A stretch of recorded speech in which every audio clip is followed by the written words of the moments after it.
나리, 그 배를 타면 5분 안에 죽습니다.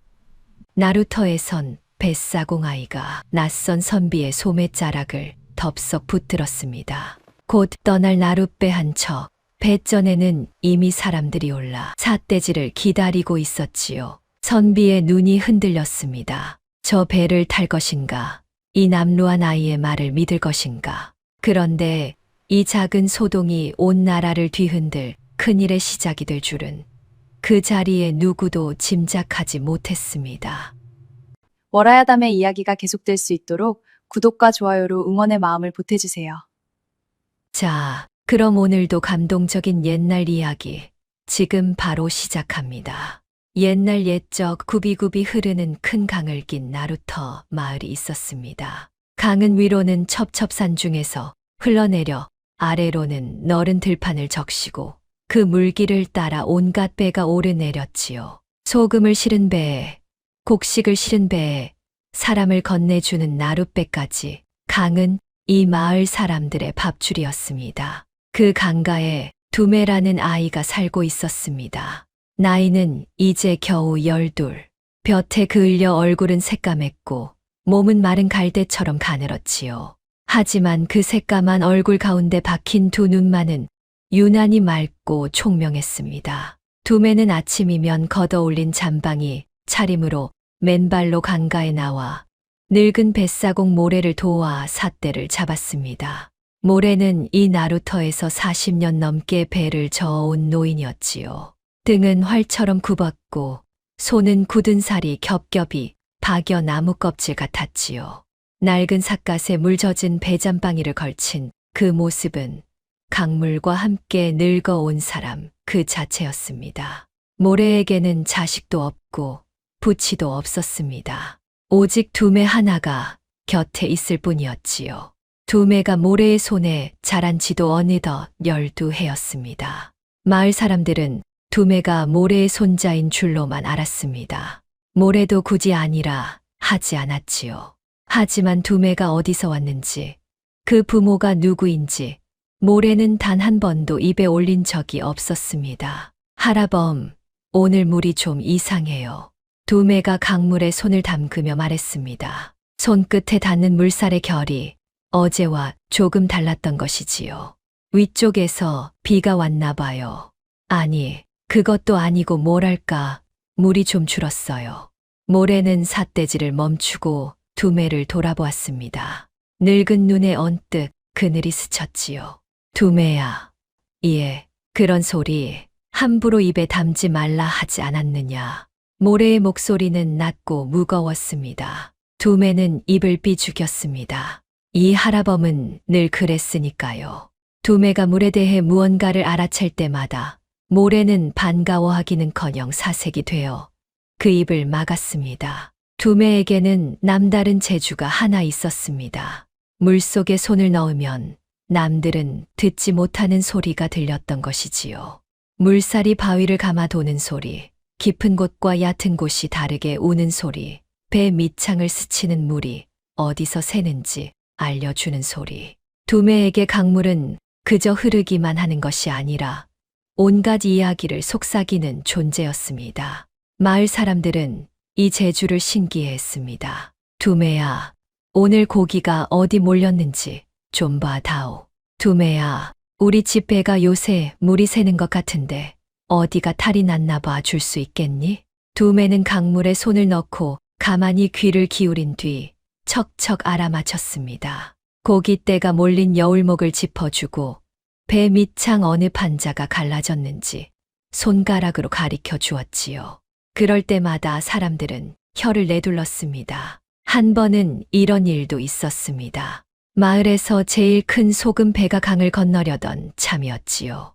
뱃사공이 삿대를 막 밀려는데 두매가 냅다 뛰어와 배전을 붙들었습니다. 아저씨, 지금 건너면 안 돼요.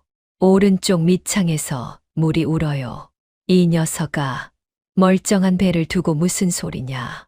뱃사공은 두매를 밀쳐냈습니다. 하지만 두매가 하도 매달리는 통에 못 이기는 척 배를 무트로 끌어올려 살펴보았지요. 그런데 정말로 오른쪽 밑창 판자 하나가 손톱만큼 갈라져 있었습니다. 그대로 강 한복판에 나갔다면 소금과 함께 강바닥으로 가라앉았을 것이었지요. 세상에, 이걸 어찌 알았누. 뱃사공은 두매의 등을 두드리며 혀를 내둘렀습니다. 저 아이는 물귀신이 씌었나. 아니야, 물신령이 도와주는 게지.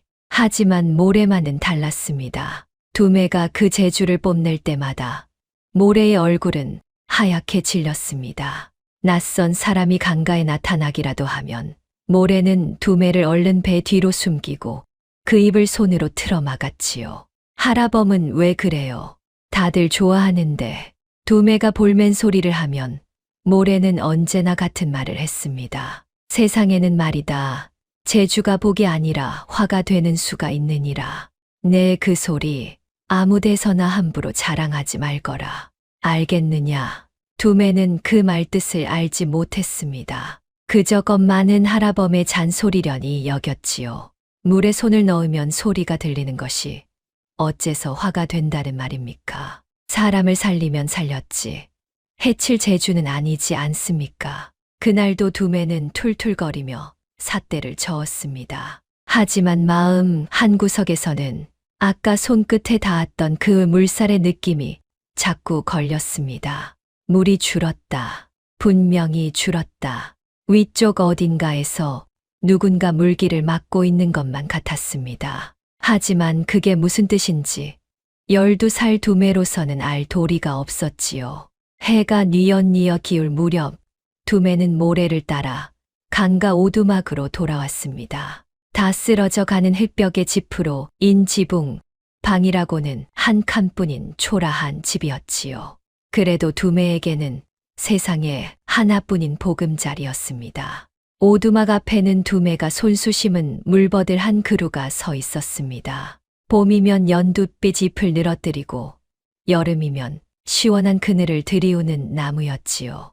두매는 그 아래 앉아 삿대질에 부르튼 손을 강물에 담그는 것을 좋아했습니다. 손끝으로 전해오는 물의 이야기를 듣노라면 고단함도 잊혔으니까요. 하라범, 오늘은 강물이 참 순해요.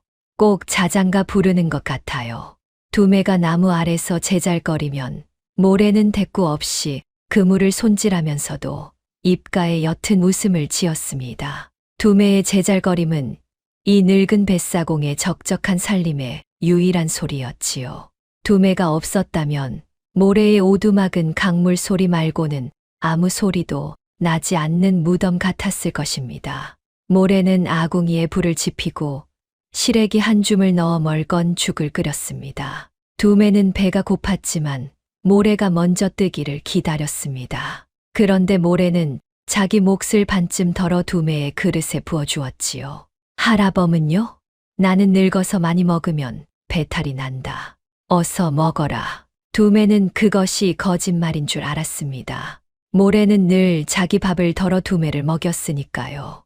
두매가 6살 무렵 큰 흉년이 들어온 마을이 굶주릴 때에도 모래는 제 입에 들어갈 것을 아껴 두매의 입에 넣어 주었습니다. 두매는 그 손에서 자랐습니다. 피 한 방울 섞이지 않았어도 두매에게 모래는 하나뿐인 어버이였지요. 죽을 다 먹은 두매는 문득 물었습니다. 하라범, 나 어렸을 때 얘기 좀 해줘요. 나 어디서 왔어요? 모래의 손이 우뚝 멈췄습니다. 아궁이의 불빛이 노인의 굽은 등에 일렁였지요. 한참 만에 모래가 입을 열었습니다. 강에서 왔지. 강물이 너를 내게 데려다 주었느니라. 에이, 그게 뭐예요?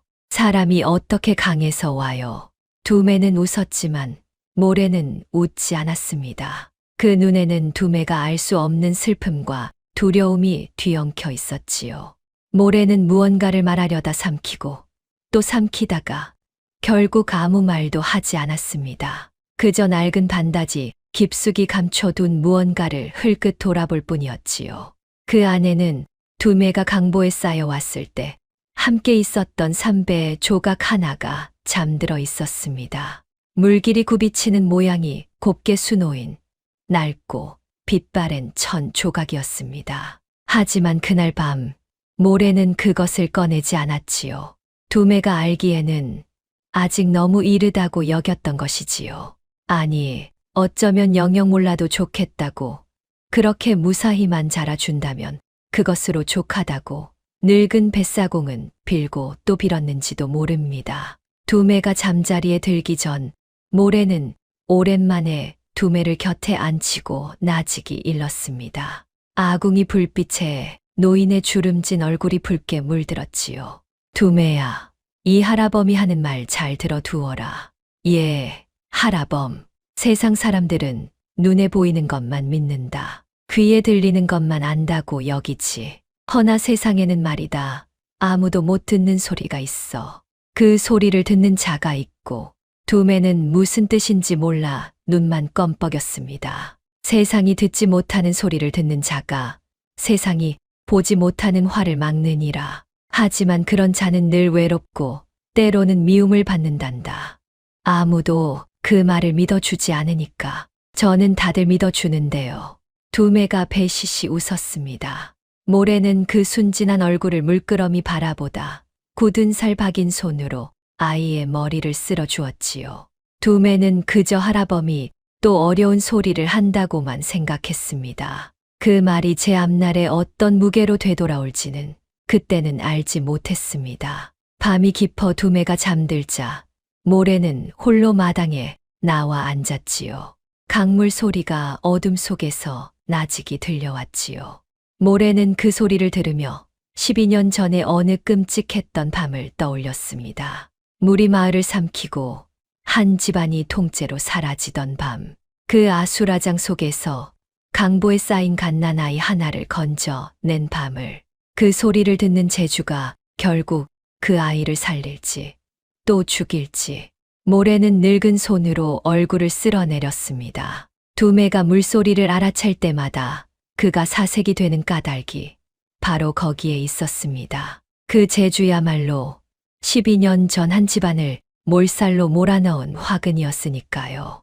그러나 그것이 무슨 사연인지 어린 두매는 아직 알지 못했습니다. 세상이 듣지 못하는 소리를 듣는 아이. 그 제주가 복이 될지 화가 될지는 이제 곧 닥쳐올 어느 하루가 판가름할 참이었습니다. 그 무렵 도성에서는 아무도 모르는 일이 벌어지고 있었습니다. 한 사내가 낡은 회색 도포에 허름한 갓을 눌러쓰고 홀로 궁을 빠져나왔지요. 겉모습은 영락없이 지방에서 올라온 가난한 선비였지요. 하지만 그 걸음걸이에는 범상치 않은 기품이 배어 있었고 형형한 두 눈은 깊고도 날카로웠습니다. 이 사내가 바로 이 나라의 임금이었습니다. 임금은 요즘 마음이 무거웠지요. 온 나라에 이상한 소문이 돌고 있었기 때문이지요. 강마다 물이 줄어든다는 것이었습니다. 논에댈 물이 마르고 배가 다니던 물길이 얕아지고 어떤 마을에서는 우물까지 말라간다 하였습니다. 하늘은 멀쩡한데 강물만 줄어드니 백성들은 하늘이 노하셨다며 두려워했지요. 참으로 괴이한 일이로다. 임금은 조정 대신들에게 그 까닭을 물었습니다. 하지만 누구도 시원한 답을 내놓지 못했지요. 그 중에서도 도승지 병여는 유독 그 일을 대수롭지 않게 여겼습니다. 전하, 가뭄이 든 해에는 강물이 주는 법이옵니다. 하늘의 조화를 어찌 사람이 헤아리겠사옵니까? 심려치 마시옵소서. 병여는 조정에서 가장 권세가 높은 신하였습니다. 나이는 50이 넘었고 기름한 얼굴에 서늘한 눈매를 지녔지요. 짙은 관복에 옥관자를 반드시 하고 언제나 부드러운 말투로 임금을 안심시켰습니다. 하지만 그 부드러움 뒤에 무엇이 감춰져 있는지 임금은 아직 알지 못했습니다. 임금은 병연의 말이 어쩐지 미덥지 않았지요. 그래서 스스로 확인하기로 마음먹었지요. 대신들의 말만 듣고 앉아 있을 것이 아니라 직접 저작거리로 나가 백성의 삶을 살피고 강이 정말 어떤 형편인지 두 눈으로 보리라 한 것입니다. 이런 것을 두고 자맹이라 하였습니다. 임금이 신분을 감추고 몰래 백성 속을 돌아보는 것이지요. 임금은 오직 믿을 만한 무관 하나만을 데리고 궁을 나섰습니다. 창언이라는 자였습니다. 나이는 40, 강직한 인상에 짙은 눈썹을 지닌 사내로 임금을 그림자처럼 호위하는 충직한 신하였지요. 상언 역시 허름한 차림으로 변복하고 임금의 몇 걸음 뒤를 소리 없이 따랐습니다. 두 사람은 며칠을 걸어 강마을에 다다랐습니다. 과연 소문대로였지요. 강가에 나가보니 물이 흘렀던 자리에 마른 돌바닥이 허옇게 드러나 있었지요. 뱃사공들은 얕아진 물길에 배가 걸려 애를 먹었고 농부들은 마른 논을 바라보며 한숨을 쉬었습니다. 전하, 소문이 헛되지 않았사옵니다. 상언이 목소리를 낮추어 아뢰었습니다. 임금은 굳은 얼굴로 마른 강바닥을 바라보았지요. 하늘이 노한 것이 아니라면 이 물은 다 어디로 갔단 말이냐. 바로 그것이 임금이 풀어야 할 수수께끼였습니다. 하지만 그 답이 얼마나 무서운 것인지 임금은 아직 짐작조차 하지 못했습니다. 그날 임금과 상언은 강을 건너기 위해 나루터를 찾았지요. 마침 건너편으로 가는 나룻배 한 척이 손님을 태우고 있었지요. 뱃전에는 벌써 67사람이 올라 자리를 잡았고 뱃사공은 삿대를 들어 배를 밀려던 참이었습니다. 임금도 뱃삭을 치르고 배에 오르려 했습니다. 그런데 바로 그때였지요. 강가에서 삿대질을 하던 한 아이가 갑자기 하던 일을 멈추고 물속에 손을 담갔습니다. 두매였습니다. 두매의 얼굴이 순식간에 하얗게 질렸지요. 손끝에 닿은 물소리가 여느 배와는 전혀 달랐던 것입니다. 그 배의 밑창에서 물이 이상하게 울고 있었습니다. 마치 어딘가 억지로 뚫린 구멍으로 물이 새어들 준비를 하는 것처럼. 두매는 저도 모르게 중얼거리며 벌떡 일어섰습니다. 그러고는 나룻배로 뛰어가려다 막배에 오르려는 낯선 선비의 소매자락을 덥석 붙들었습니다. 쉿! 그 배를 타면 5분 안에 죽습니다. 임금은 흠칫 놀라 아이를 내려다보았습니다. 새까맣게 그을린 얼굴에 물때 묻은 옷을 걸친 뱃사공 아이였지요. 임금의 눈에는 그저 헛소리를 하는 거지 아이로밖에 보이지 않았습니다. 무엄하구나. 어른의 소매를 함부로 붙들다니. 이거 놓거라. 임금이 소매를 뿌리치려 했습니다. 하지만 두매는 놓지 않았습니다. 오히려 더 힘주어 붙들며 강물과 배를 번갈아 가리켰지요. 정말이에요. 저 배만 물소리가 달라요. 밑창이 울어요. 강 한복판에 가면 물이 쏟아져 들어올 거예요. 제발 타지 마세요. 임금의 미간이 찌푸려졌습니다. 물소리가 다르다니, 밑창이 운다니, 이게 대체 무슨 소리란 말입니까? 이 아이가 실성을 했나? 멀쩡한 배를 두고 어찌 그런 망측한 소리를 하느냐? 임금 뒤에 섰던 상언이 나서서 두매를 떼어놓으려 했습니다. 그런데 그때 낡은 삿갓을 쓴 늙은 뱃사공 하나가 헐레벌떡 달려왔습니다. 모래였지요. 나리, 이 아이 말을 허투루 듣지 마십시오. 모래는 임금 앞에 넙죽 엎드리며 사정했습니다.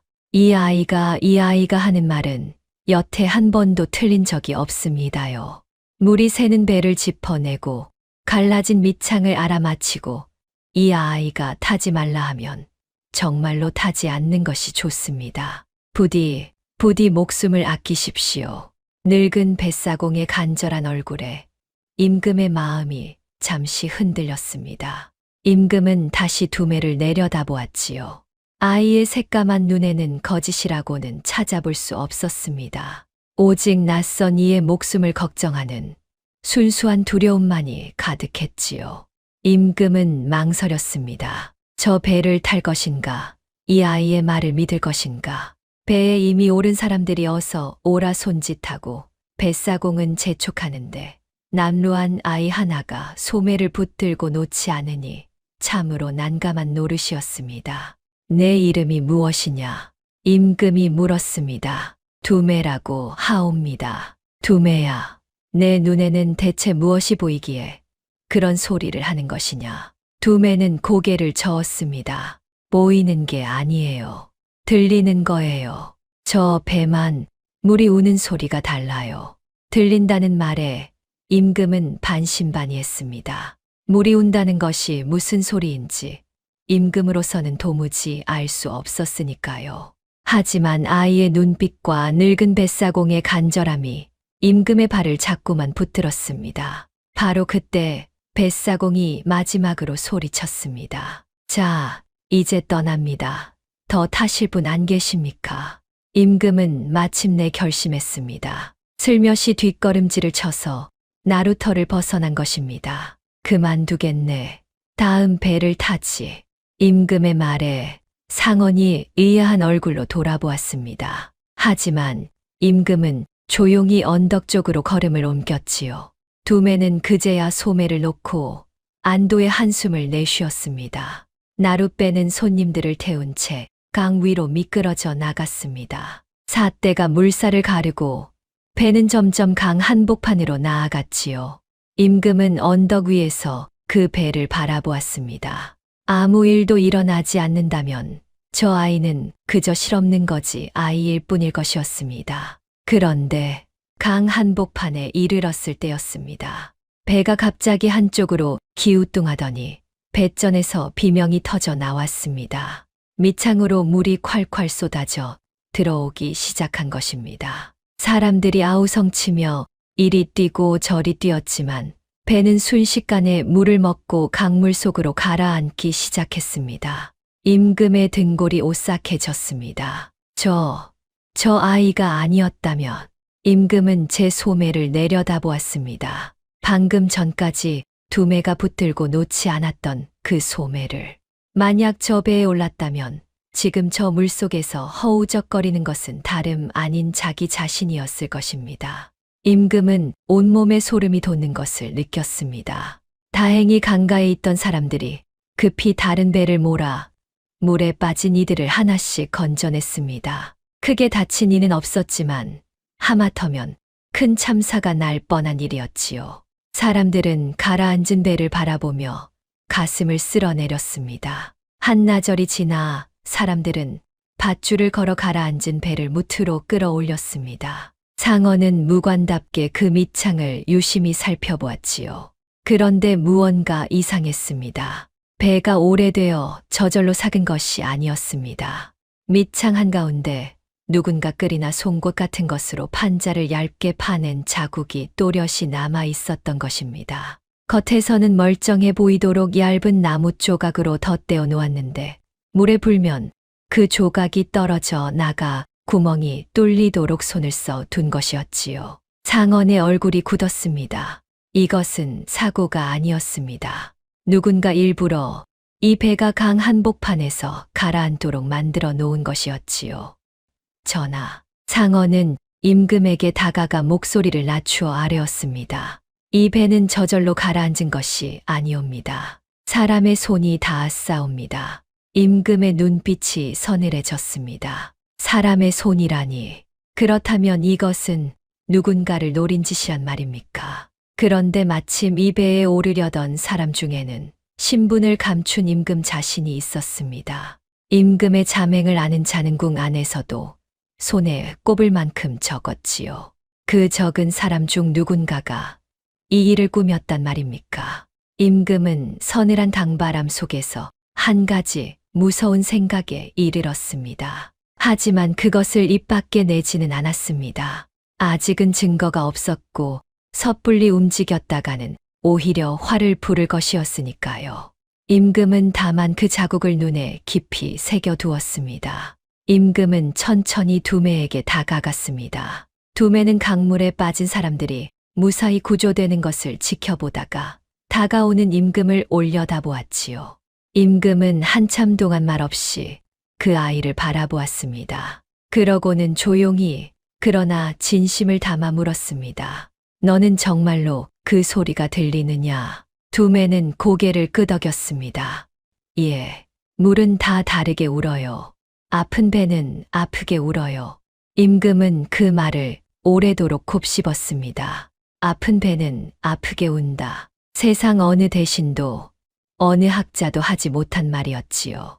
이 남루한 아이의 입에서 임금은 처음으로 강물이 줄어드는 수수께끼를 풀 실마리를 본 듯한 기분이 들었습니다. 하지만 그 배가 어째서 가라앉았는지, 그것이 단순한 사고였는지, 아니면 누군가의 손이 닿은 것인지, 그날의 임금은 아직 알지 못했습니다. 다만 한 가지는 분명했지요.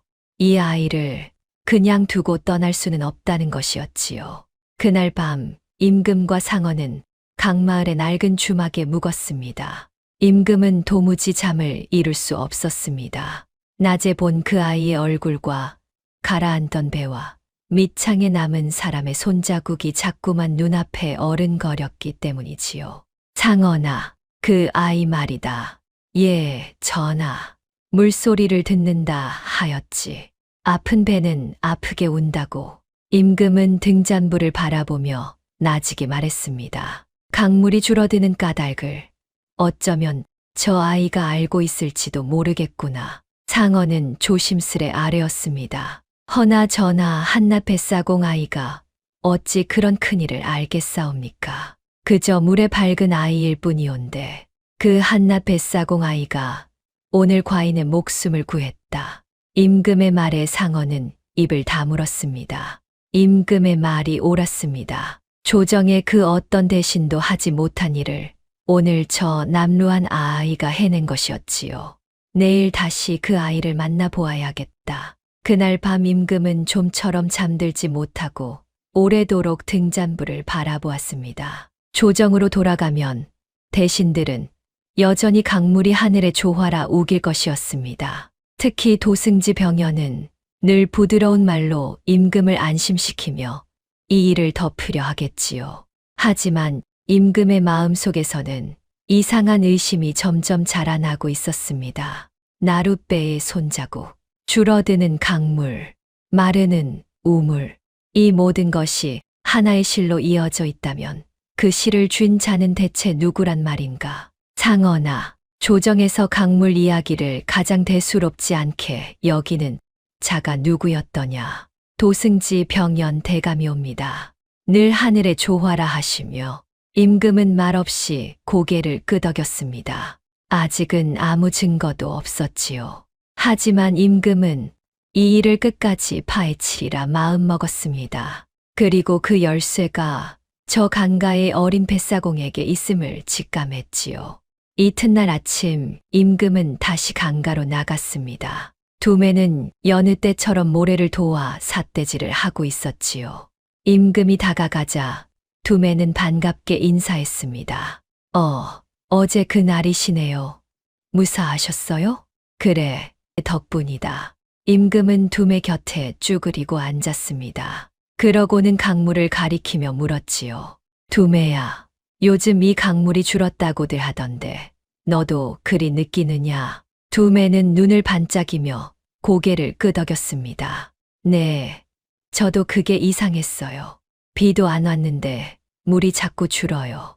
그런데 날이 더 이상한 게 뭔지 아세요? 무엇이냐? 물이 그냥 줄어드는 게 아니에요. 위쪽에서 누가 물을 가둔 것처럼 뚝 끊겼다가 조금씩 새어나오는 것처럼 울어요. 꼭꼭 큰 문을 닫아놓고 조금씩만 열어주는 것 같아요.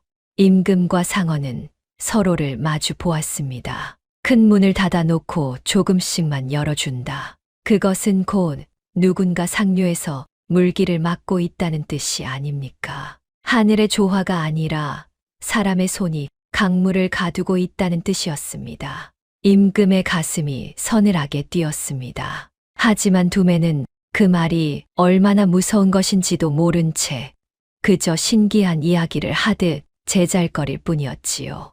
바로 그때 저만치서 모래가 이 광경을 보고 있었습니다.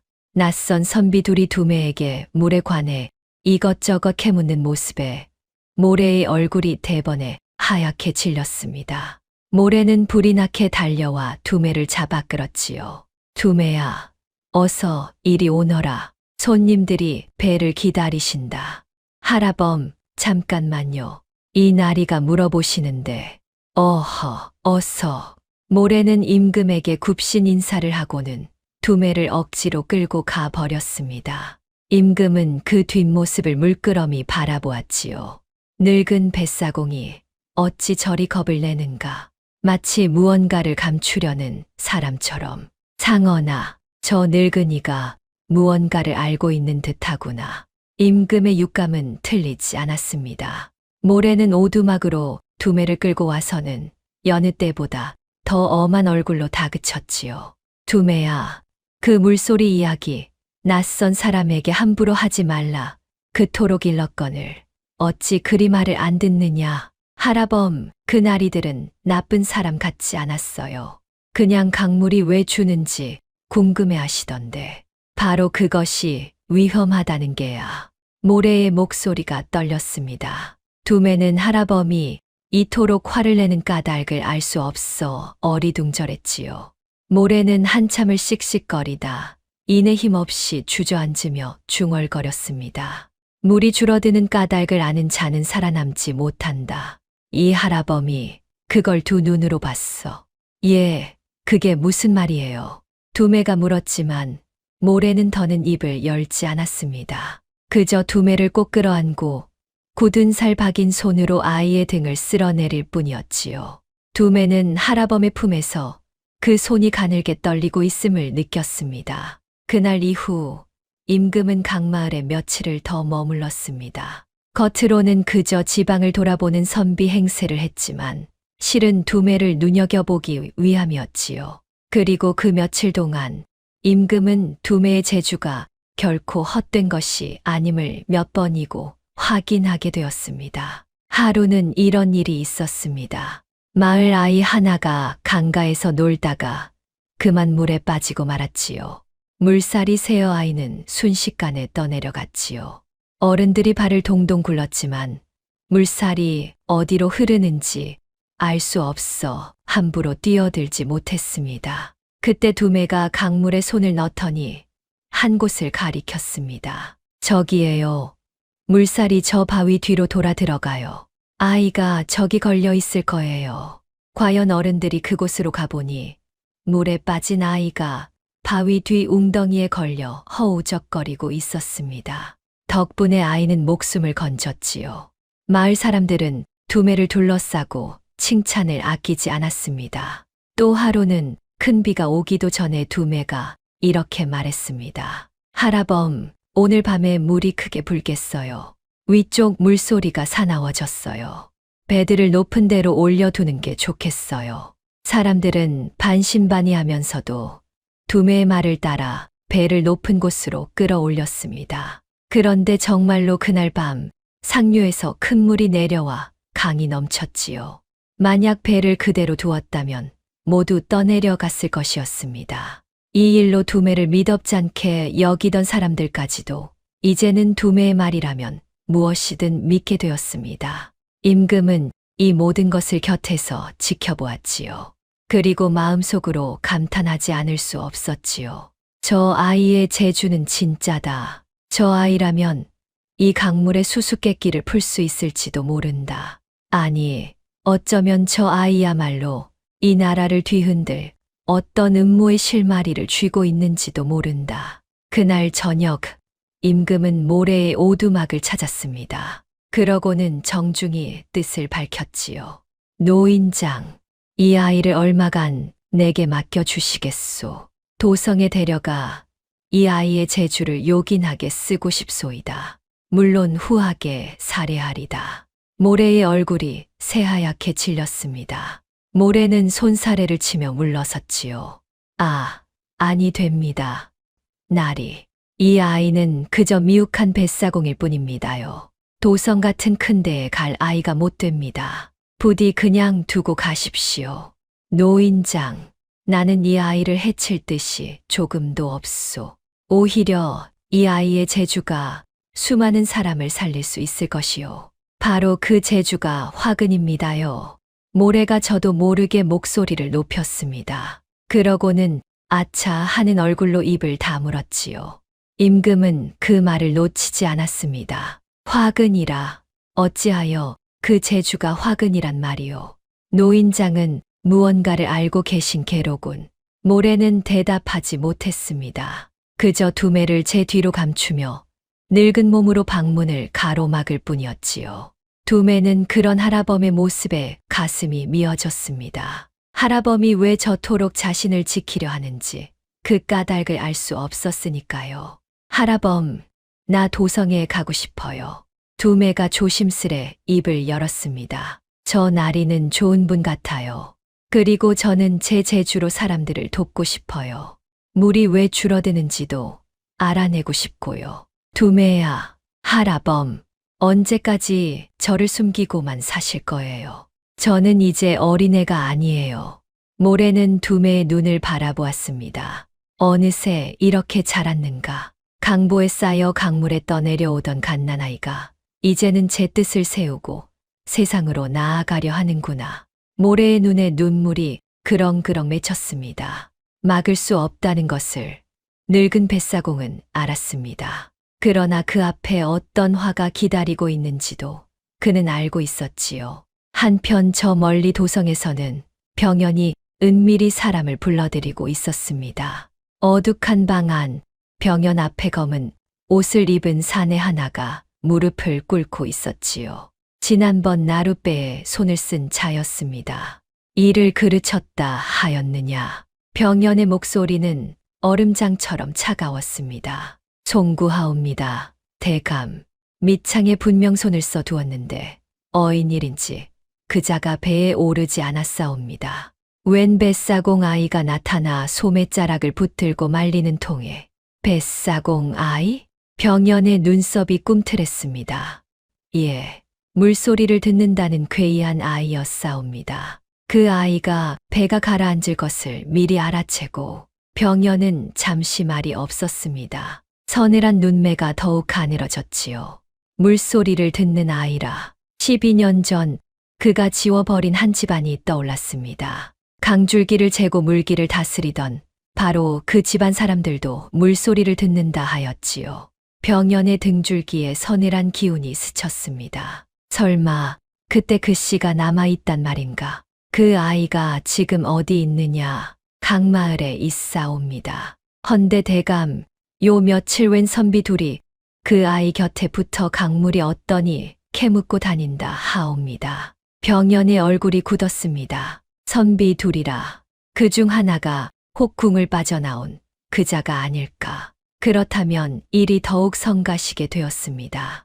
임금이 강물의 비밀에 다가가고 있고 그 곁에 물소리를 듣는 아이까지 붙었으니 이 둘을 그대로 두었다가는 자신이 12년간 감춰온 모든 것이 드러날 판이었지요. 그 아이와 선비를 함께 없애라. 병연은 나직이 그러나 서슬퍼렇게 명했습니다. 이번에는 실수가 없어야 할 것이다. 물소리를 듣는 씨앗은 뿌리째 뽑아야 하느니라. 검은 옷의 사내는 소리 없이 물러갔습니다. 홀로 남은 병연은 창밖의 마른 달을 바라보며 서늘하게 웃었습니다. 그의 손에는 이 나라의 강물을 쥐락펴락할 무서운 계략이 감춰져 있었지요. 그리고 그 계략을 지키기 위해서라면 어린아이 하나쯤 없애는 것은 아무 일도 아니었지요. 그 무렵 임금은 이 모든 위험을 아직 알지 못한 채 두매를 도성으로 데려갈 결심을 굳히고 있었습니다. 하지만 그것이 이 어린 것에게 복이 될지 화가 될지 그때 임금은 미처 헤아리지 못했습니다. 이튿날 아침 두매는 보찜을 꾸렸지요. 보찜이라야 갈아입을 옷 한 벌과 집신 한 켤레가 전부였지요. 모래는 끝내 반대하지 못하고 대신 두매의 손을 꼭 잡고 신신당부했습니다. 두매야, 도성에 가거든 무슨 일이 있어도 내 재주를 함부로 드러내지 말거라. 정쓰게 되거든 저 나리께만 조용히 아뢰어라. 알겠느냐? 예, 하라범, 걱정 마세요. 금방 다녀올게요. 두매는 웃으며 대답했습니다. 잠시 다녀오는 길이라 여겼으니까요. 하지만 모래는 이 이별이 어쩌면 마지막이 될지도 모른다는 불길한 예감에 가슴이 미어졌습니다. 모래는 두매를 오래도록 끌어안았다가 겨우 놓아주었지요. 두매가 임금과 상언을 따라 길을 나서는데 모래가 뒤에서 소리쳤습니다. 나리, 부디 이 아이를 지켜주십시오. 이 아이는 제게 하나뿐인 목이 메어 말을 잇지 못하는 늙은 뱃사공을 향해 임금은 고개를 깊이 끄덕였습니다. 염려 마시오, 노인장. 이 아이는 내 목숨을 구한 은인이오. 내 반드시 무사히 지키리다. 그렇게 두매는 강마을을 떠나 난생 처음 도성으로 향하는 길에 올랐습니다. 길을 걷는 동안 두매는 임금과 부쩍 가까워졌습니다. 두매는 임금을 그저 마음씨 좋은 선비 나리로만 알았지요. 임금이 실은 이 나라의 지존이라는 것은 꿈에도 몰랐습니다. 임금 또한 굳이 신분을 밝히지 않았습니다. 잠행 중이었으니까요. 나리는 어디 사세요? 도성에 산다. 도성에는 임금님도 사시죠. 저는 임금님이 어떻게 생겼을까 늘 궁금했어요. 나리는 임금님을 뵌 적 있으세요? 임금은 속으로 웃음을 참으며 대답했습니다. 매일 본다. 우와, 정말요? 임금님은 어떤 분이세요? 무섭게 생기셨어요? 글쎄다. 무섭게 생겼다는 사람도 있고 그렇지 않다는 사람도 있지. 두매는 임금이 궁에서 일하는 벼슬아치쯤 되는 줄로만 알았습니다. 그래서 스스럼 없이 이것저것 물었지요.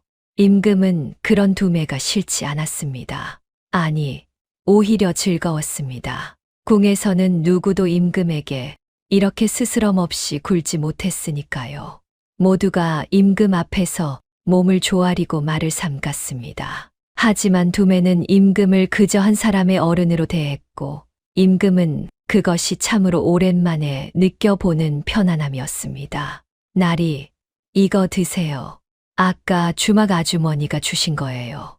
두매는 제 몫으로 받은 주먹밥 하나를 임금에게 내밀었습니다. 임금은 잠시 그 새까만 손을 바라보았지요. 저작거리의 그 누구도 임금에게 제 밥을 나눠준 적은 없었습니다. 임금은 그 주먹밥을 받아 반을 갈라 다시 두매에게 돌려주었습니다. 함께 먹자꾸나. 두 사람은 길가에 앉아 주먹밥을 나눠 먹었습니다. 임금은 문득 이 아이와 함께 있으면 마음이 참 편안해진다고 생각했습니다. 마치 오래전 잃어버린 무언가를 되찾은 듯한 그런 기분이었지요.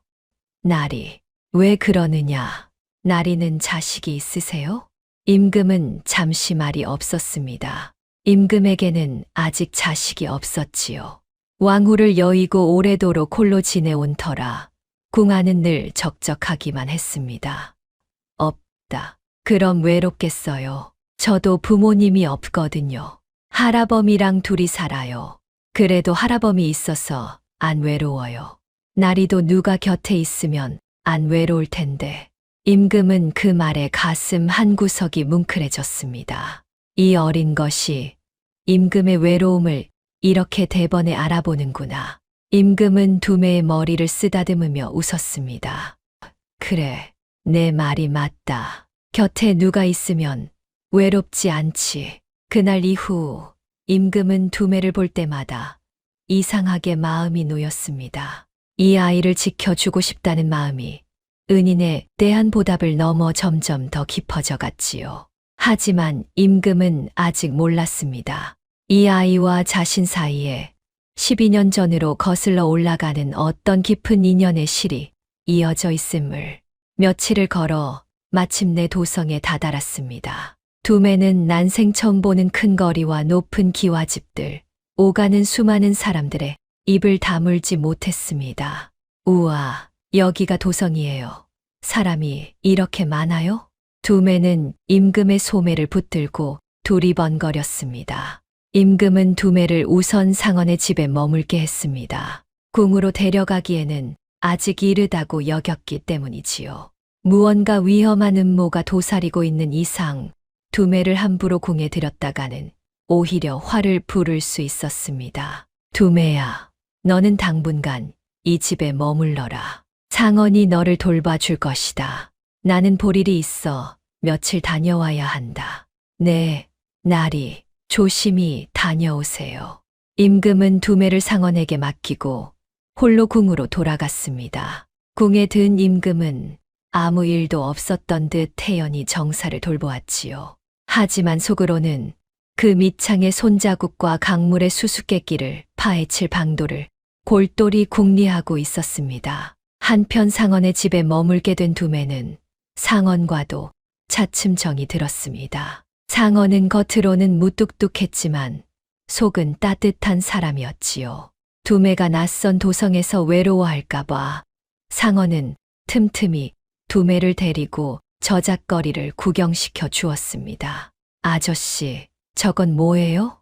저건 엿장수다. 저건요. 저건 떡을 파는 것이고. 두매는 상언을 졸졸 따라다니며 온갖 것을 물었습니다. 상언은 귀찮은 내색 없이 하나하나 일러주었지요. 그러다 상언은 문득 이 아이에게 정이 드는 것을 느꼈습니다. 상언에게는 자식이 없었습니다. 오래전 아내와 자식을 병으로 잃고 오직 임금을 지키는 일에만 몸을 바쳐왔지요. 그런 그에게 두매의 제잘거림은 오랫동안 잊고 있던 온기를 되살려 주었습니다. 하루는 상언이 두매를 데리고 큰 저작거리를 지나는데 갑자기 소란이 일었습니다. 한 우물가에 사람들이 잔뜩 모여 웅성거리고 있었지요. 우물이 말랐어. 도성 한복판 우물이 말라버렸다고. 이게 무슨 변고야. 하늘이 노하신 게 틀림없어. 사람들은 마른 우물을 들여다보며 두려워했습니다. 도성 안에서도 가장 물이 좋기로 이름난 우물이었는데 그것이 하루아침에 말라버렸으니 그럴 만도 했지요.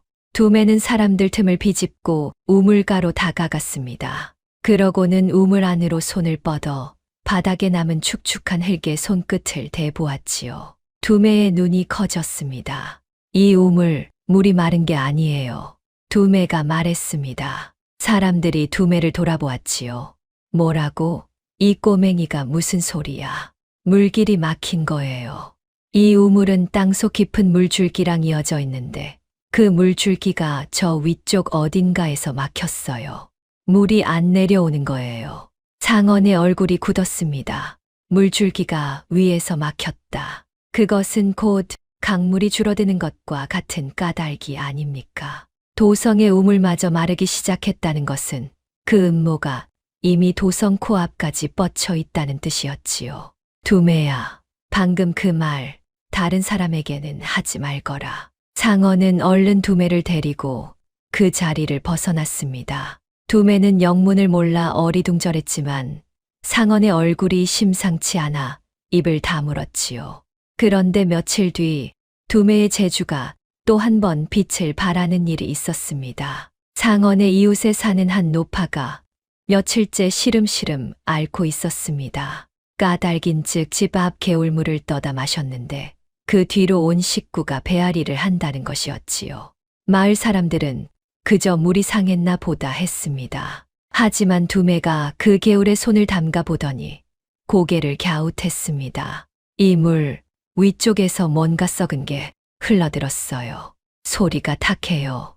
이 물을 그냥 마시면 안 돼요. 두매는 개울을 거슬러 올라가며 물소리를 따라갔습니다. 한참을 올라가니 과연 개울 상류에 죽은 짐승 한 마리가 빠져 썩고 있었지요. 그것이 물을 더럽혀 아랫마을 사람들을 병들게 한 것이었습니다. 사람들이 그 짐승을 건져 내고 물기를 틔우자 개울물은 다시 맑아졌습니다. 노파의 배앓이도 씻은 듯 나았지요. 저 아이가 아니었으면 우리 식구가 다 알아 누울 뻔했네. 노파는 두매의 손을 잡고 고마워했습니다. 이 일로 상언이 사는 동네에서도 두매는 신통한 아이로 소문이 났지요. 또 하루는 이런 일도 있었습니다. 동네의 한 부잣집에서 값비싼 옷가락지를 잃어버렸다며 온 집안이 발칵 뒤집혔습니다. 하인들이 훔쳐간 것이 아니냐며 애먼 사람들을 다그치는 통에 죄 없는 이들이 매를 맞을 판이었지요. 마침 그 앞을 지나던 두매가 집 안 우물가에 귀를 기울이더니 말했습니다. 저 우물 속에서 뭔가 단단한 게 물살에 부딪는 소리가 나요.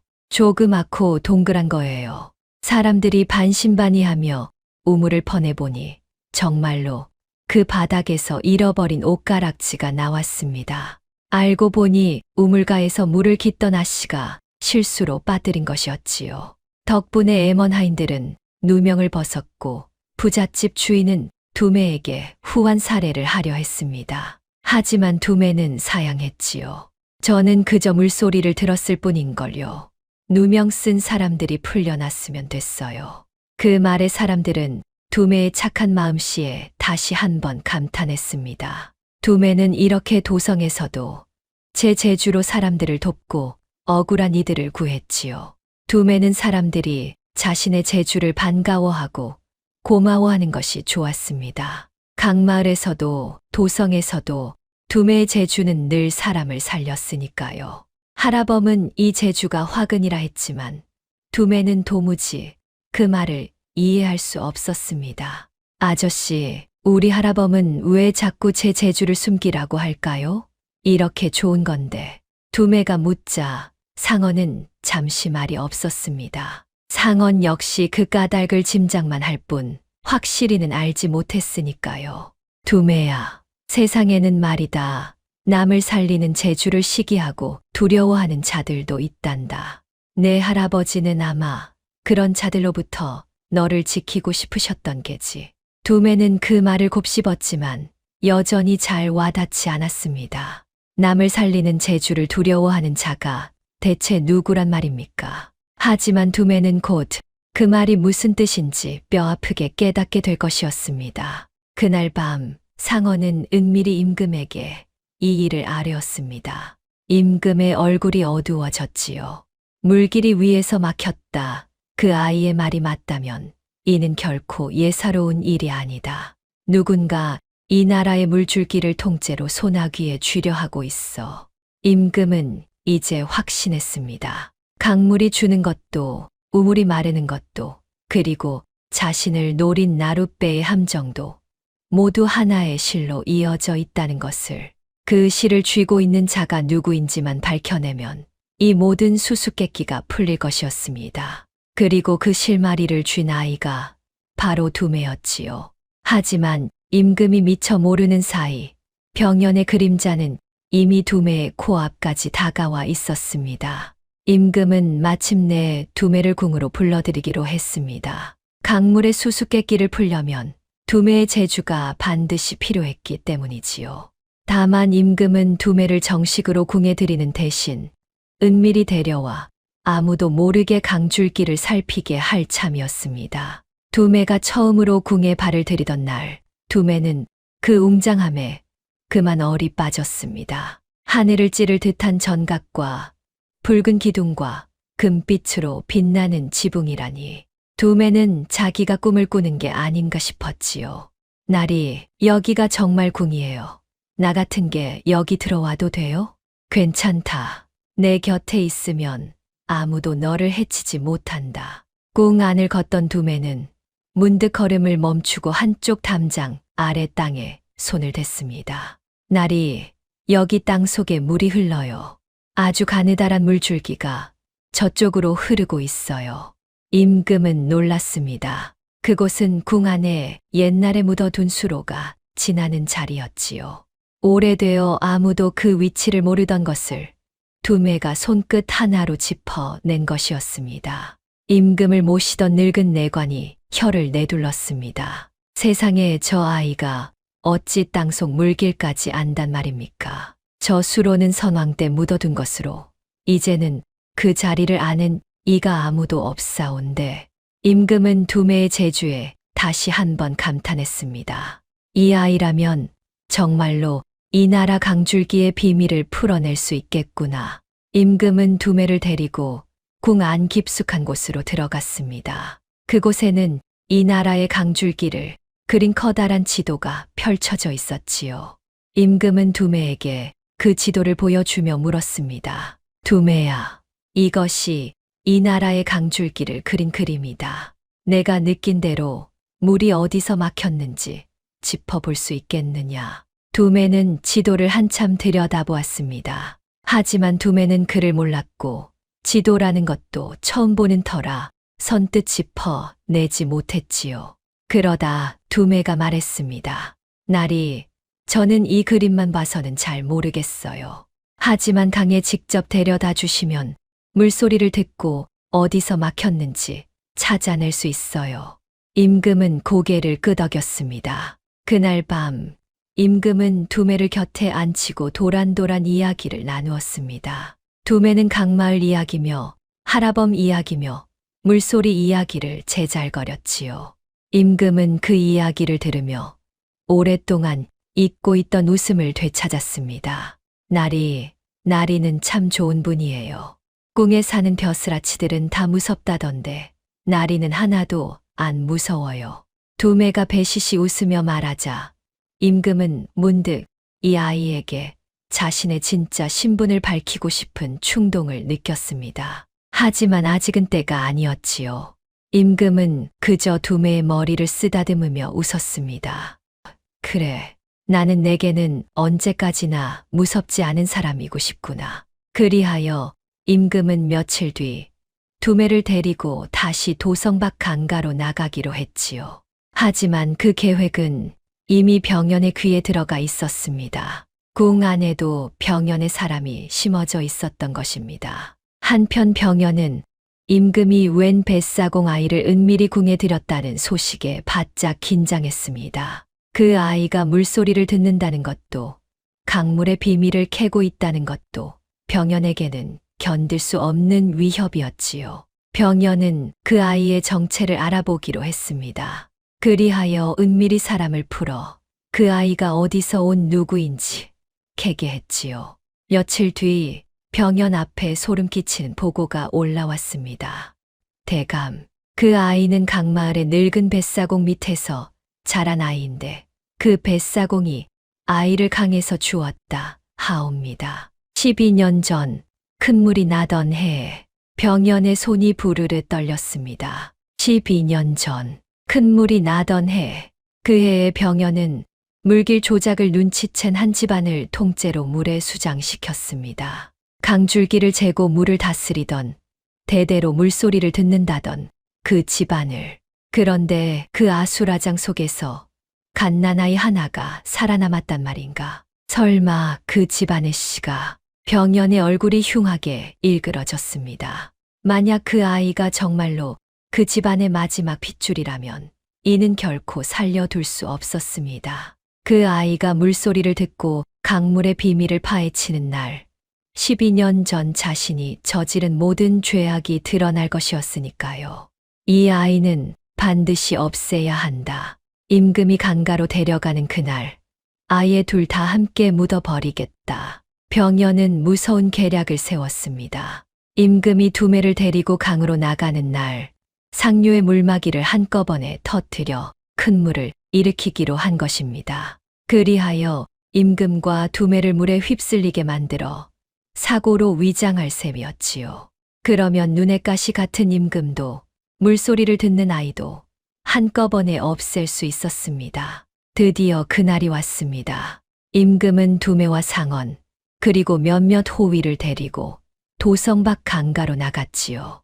두매는 오랜만에 강물을 보자 신이 났지요. 두매는 강가에 쭈그리고 앉아 물속에 손을 담갔습니다. 그러고는 눈을 감고 가만히 귀를 기울였습니다. 한참을 그러던 두매의 얼굴이 갑자기 새하얗게 질렸지요.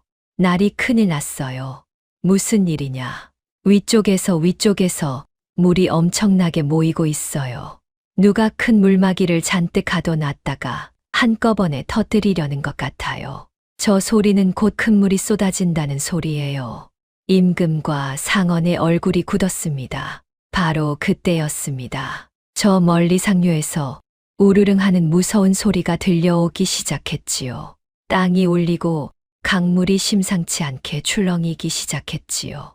모두 피하라. 어서 높은 곳으로. 두매가 소리쳤습니다. 임금과 상언, 호위들은 두매의 외침에 급히 강가를 벗어나 언덕으로 뛰어올랐습니다. 그리고 다음 순간 상류에서 엄청난 물길이 성난 짐승처럼 밀려 내려왔지요. 방금 전까지 그들이 서 있던 단가는 순식간에 흙탕물에 잠겨버렸지요. 만약 두매가 그 소리를 미리 듣지 못했다면 임금과 일행은 모두 그 큰 물에 휩쓸려 목숨을 잃었을 것입니다. 두매의 재주가 또 한 번 임금의 목숨을 구한 것이었지요. 임금은 언덕 위에서 성난 물길을 내려다보며 이를 악물었습니다. 이것은 하늘의 조화가 아니다. 누군가 일부러 물을 터뜨렸어. 나를 아니, 우리를 노린 것이야. 이제 임금은 확신했습니다. 강물을 소나기에 쥔 자가 자신을 노리고 있으며 그 자가 바로 이 모든 음모의 배후라는 것을, 그리고 그 자를 밝혀낼 유일한 열쇠가 바로 두매라는 것을. 임금은 두매를 돌아보았습니다. 두매는 큰 물에 휩쓸릴 뻔한 충격에 온몸을 떨고 있었지요.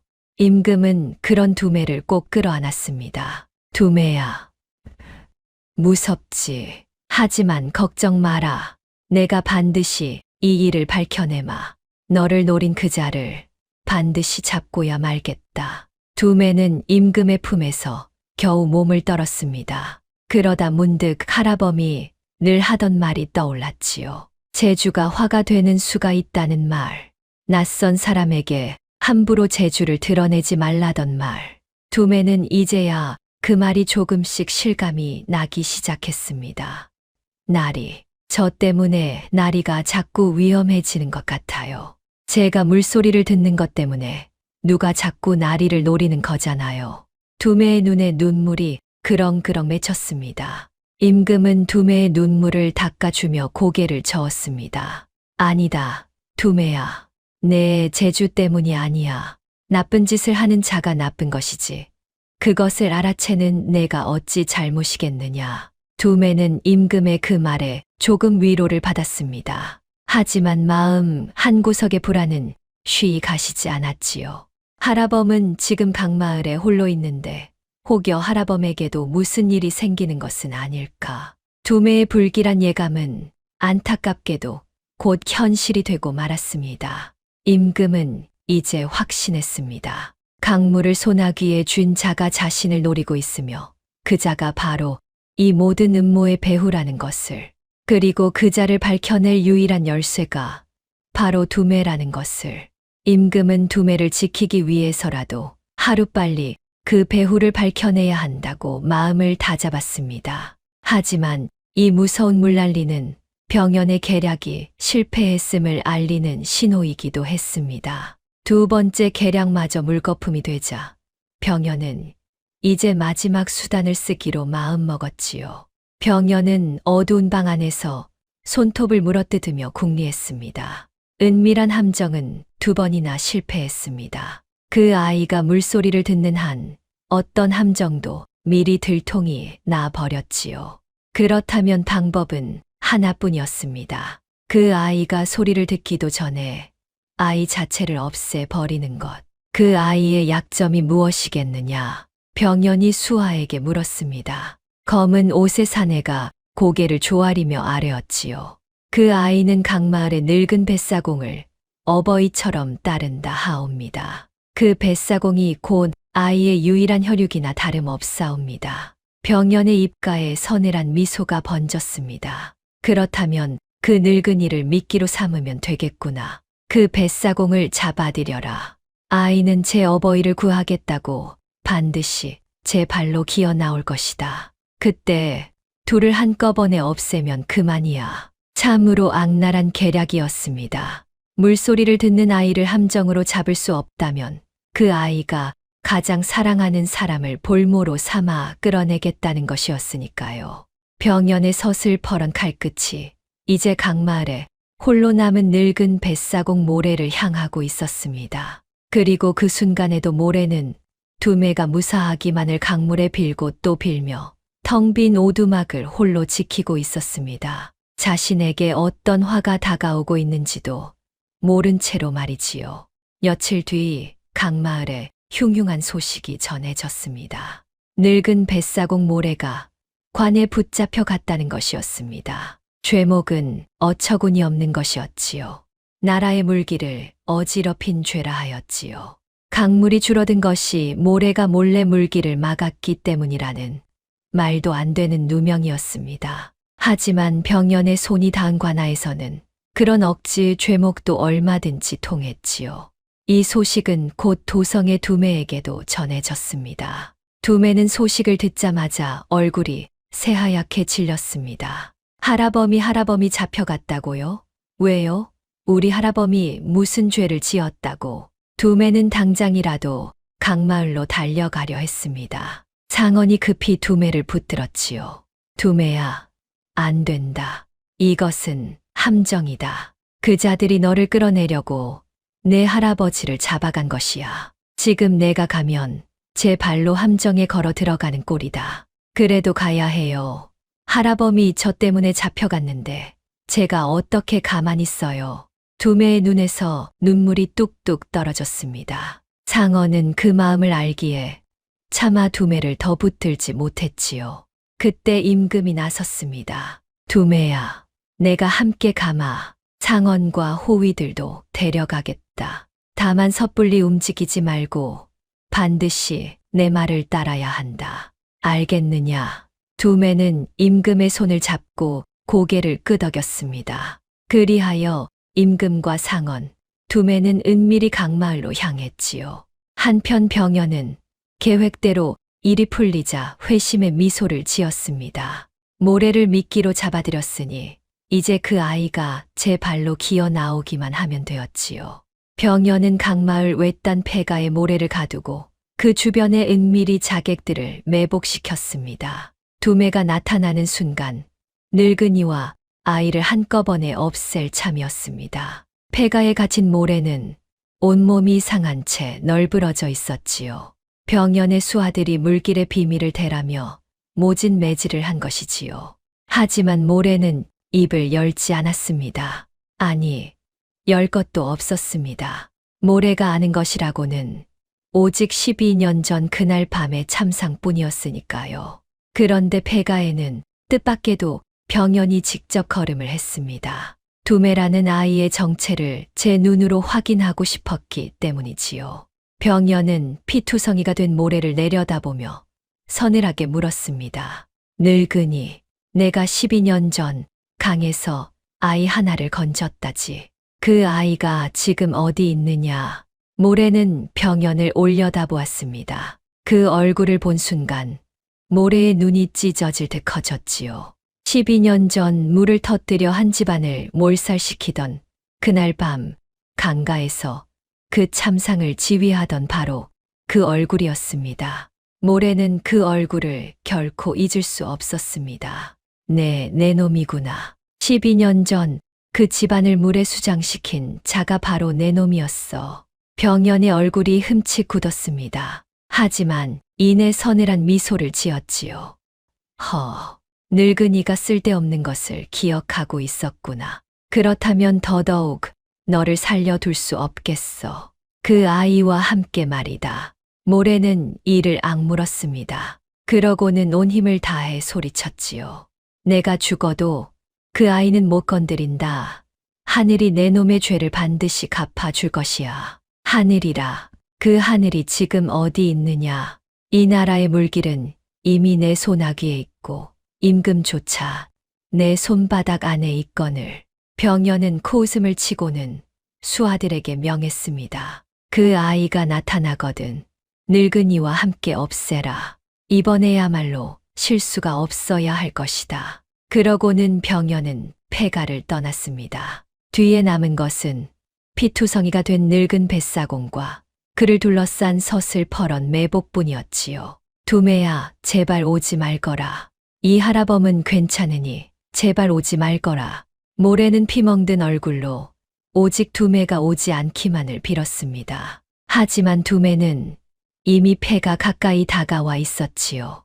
두매 일행이 폐가 근처에 이르자 두매가 걸음을 멈추고 무릉덩이에 손을 담갔습니다. 그러고는 낮게 속삭였지요. 나리, 저 폐가 주변에 사람들이 숨어 있어요. 땅을 밟는 발소리가 무릉덩이에 울려요.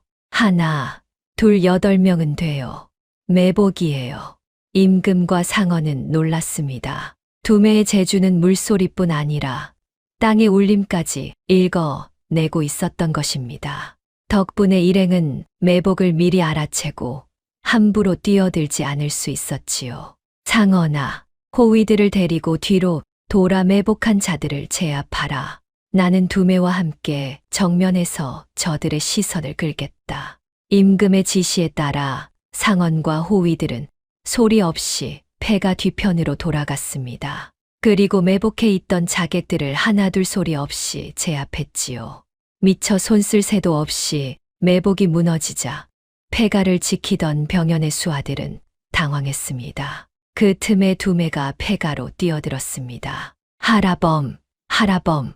두매는 피투성이가 된 채 쓰러져 있는 모래를 발견하고 그 앞에 무너지듯 주저앉았습니다. 하라범, 정신 차리세요.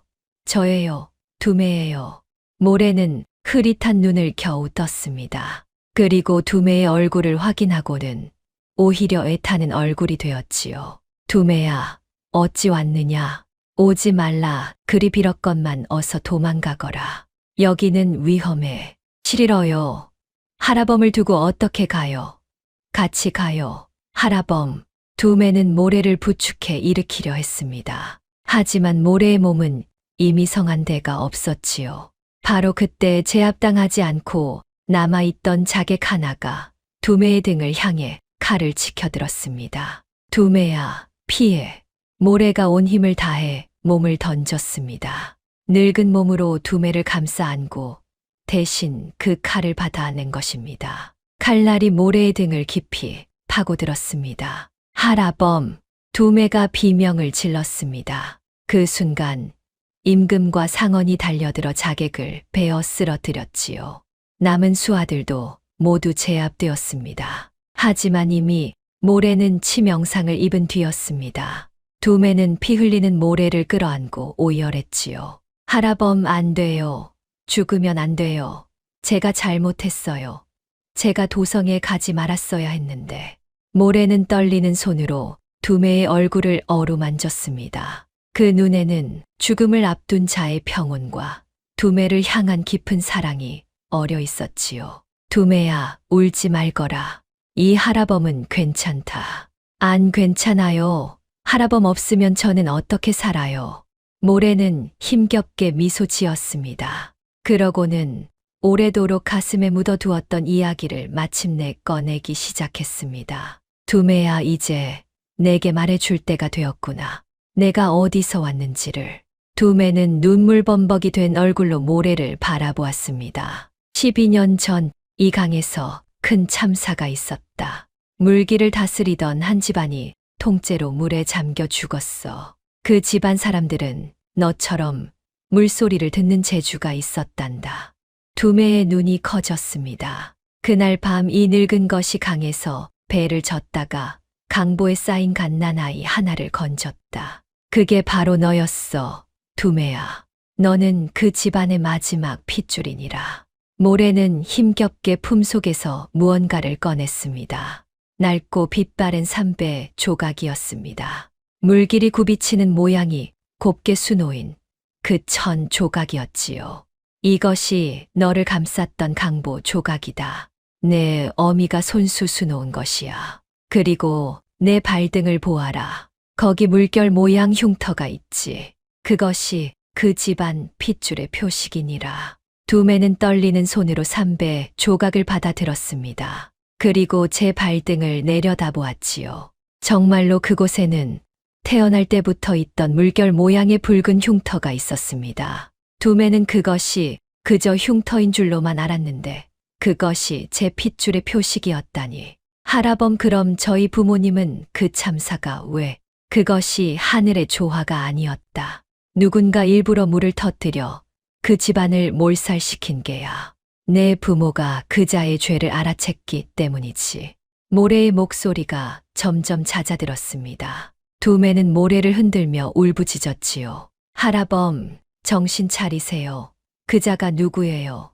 우리 부모님을 죽인 게 누구냐고요. 하지만 모래는 그 마지막 이름을 미처 말하지 못했습니다. 다만 마지막 힘을 다해 두매의 손을 꼭 쥐며 이렇게 말했지요. 두매야, 내 재주는 죄가 아니다. 이 하라범이 늘 숨기라 해서 미안하구나. 내 그 소리는 사람을 죽이는 게 아니라 사람을 살리는 것이야. 부디 그 재주로 억울한 이들을 구해 주거라. 그 말을 끝으로 모래는 조용히 눈을 감았습니다. 두매를 강물에서 건져 12년을 제 목숨보다 아껴 길러온 늙은 뱃사공은 마지막 순간까지 두매를 지키고 그렇게 세상을 떠났습니다. 하라범, 두매의 통곡이 폐가를 가득 채웠습니다. 임금과 상언도 차마 그 모습을 지켜보지 못하고 고개를 돌렸지요. 두매는 모래에 식어가는 몸을 끌어안고 하염없이 눈물을 쏟았습니다. 하나뿐인 어버이를 잃은 슬픔에 두매의 어린 가슴은 갈갈이 찢어졌습니다. 두매는 모래의 손을 놓지 못했지요. 굳은 살이 겹겹이 박여 나무 껍질 같던 그 손이 이제는 차갑게 식어가고 있었지요. 그 손이 지난 12년간 두매를 먹이고 입히고 재우고 지켜왔습니다. 흉년에는 제 밥을 덜어 두매를 먹였고 낯선 사람이 오면 두매를 제 등 뒤로 숨겼습니다. 이제 두매는 알았지요. 하라범이 왜 그토록 자신의 재주를 숨기라 했는지를. 그 재주 때문에 두매의 부모가 죽었고 하라범은 두매마저 잃을까봐 두려웠던 것이지요. 하라범 저를 지키려고 12년을 그렇게 마음 졸이며 사셨군요. 저는 그것도 모르고 하라범이 겁쟁이인 줄로만 알았어요. 두매는 3배 조각을 가슴에 꼭 끌어안았습니다. 어미가 손수수 놓았다는 그 물길 무늬가 눈물에 젖어 흐릿하게 번졌지요. 두매는 이제 혈혈단신이 되었습니다. 부모도 하라범도 모두 같은 자의 손에 목숨을 잃었습니다. 그리고 그 자가 누구인지 두매는 아직 알지 못했지요. 하지만 두매의 가슴 속에는 슬픔과 함께 어떤 뜨거운 것이 차오르고 있었습니다. 반드시 그 자를 찾아내리라. 부모와 하라범의 원한을 풀고 억울하게 죽은 이들의 진실을 밝히리라. 하라범이 마지막으로 남긴 말처럼 이 재주로 억울한 이들을 구하리라. 두매는 눈물을 닦고 3배 조각을 품에 단단히 넣었습니다. 임금은 그런 두매에게 다가가 어깨에 손을 얹었습니다. 두매야, 내 할아버지의 원수를 내가 반드시 함께 갚아주마. 이 일의 배후에 누가 있는지 기필코 밝혀내겠다. 두매는 임금을 올려다보았습니다. 눈물로 얼룩진 얼굴이었지만 그 눈빛만은 어느 때보다 단단했지요. 나리, 저 이제 안숨을 거예요. 제 재주로 우리 부모님과 하라범을 죽인 그 자를 반드시 찾아낼 거예요. 임금은 그 결연한 눈빛에 가슴이 뭉클해졌습니다. 그리고 다짐했지요. 이 아이를 지키고 이 아이의 한을 풀어주는 것이 곧 자신을 구해준 은혜에 보답하는 길이라고. 모래를 강가 양지 바른 곳에 묻은 뒤 두매는 한동안 넋이 나간 사람 같았습니다. 밥도 먹지 못하고 잠도 이루지 못했지요. 눈만 감으면 피 흘리며 쓰러지던 하라범의 모습이 떠올랐고 귀를 막아도 마지막 그 목소리가 들려왔습니다. 두매는 강가에 홀로 앉아 3배 조각을 손에 쥔 채 강물을 바라보았습니다. 강물은 여느 때처럼 무심히 흘러갔지요. 이 강이 두매의 부모를 삼키고 두매를 살리고 이제 하라범마저 데려갔습니다. 내 재주가 정말 화근이었어. 하라범 말이 맞았어. 내가 물소리를 듣지 못했다면 아무 일도 없었을 텐데. 두매는 제 손을 원망스럽게 내려다보았습니다. 물소리를 듣는 이 손이 부모를 죽게 하고 하라범을 죽게 한 것만 같았지요. 차라리 아무것도 듣지 못하는 평범한 아이였다면 하라범과 강마을에서 오래오래 행복하게 살 수 있지 않았을까. 두매는 그런 생각에 사무쳐 눈물을 흘렸습니다. 그렇게 얼마나 지났을까. 두매의 귓가에 문득 하라범의 목소리가 들려오는 듯 했습니다. 세상이 듣지 못하는 소리를 듣는 자가 세상이 보지 못하는 화를 막느니라. 언젠가 하라범이 아궁이 불빛 아래서 들려주었던 그 말이었습니다. 그때는 무슨 뜻인지 몰랐는데 이제야 그 말이 가슴에 사무쳤지요. 그리고 하라범이 마지막으로 남긴 말도 떠올랐습니다. 네, 그 소리는 사람을 죽이는 게 아니라 사람을 살리는 것이야. 부디 그 재주로 억울한 이들을 구해 주거라. 두매는 눈물을 닦았습니다. 그래, 할아범 말이 맞다. 내 재주는 화근이 아니다. 이 재주로 나는 수많은 사람을 살렸다. 빠진 아이를 구했고, 병든 사람을 살렸고, 임금나리의 목숨을 2번이나 구했다. 이 재주가 화가 된 것은 그것을 두려워한 나쁜 자들 때문이지, 재주 그 자체의 잘못이 아니다.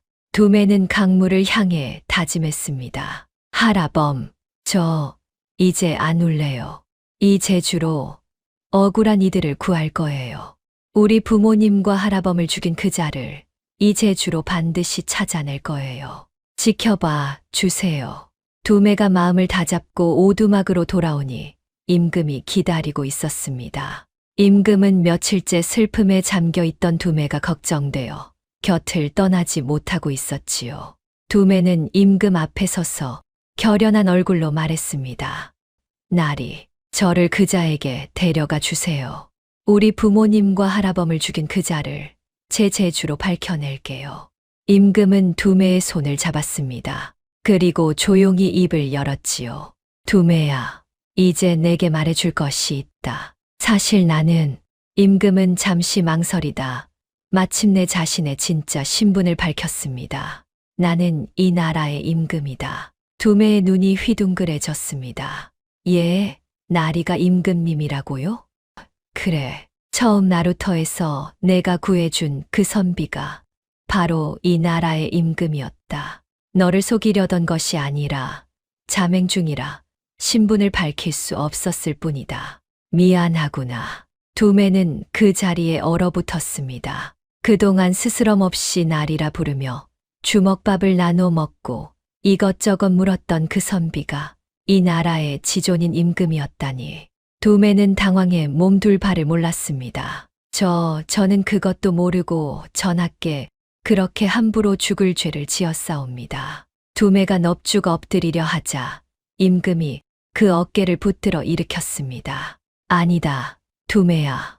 내가 내게 함부로 굴었다. 여긴 적은 단 한 번도 없다. 오히려 나는 내가 나를 임금이 아니라 그저 한 사람의 어른으로 대해준 것이 참으로 고마웠다. 궁에서는 누구도 내게 그리해 주지 않았거든.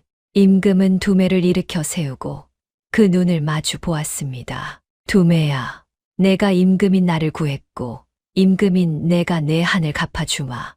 우리는 신분을 떠나 서로의 목숨을 구한 것이다. 그러니 앞으로도 내 앞에서는 마음 편히 있거라. 두매의 눈에 다시 눈물이 맺혔습니다. 하지만 이번에는 슬픔의 눈물이 아니라 고마움의 눈물이었지요. 할아범을 잃고 혈혈단신이 된 두매에게 임금의 그 말은 큰 위로가 되었습니다.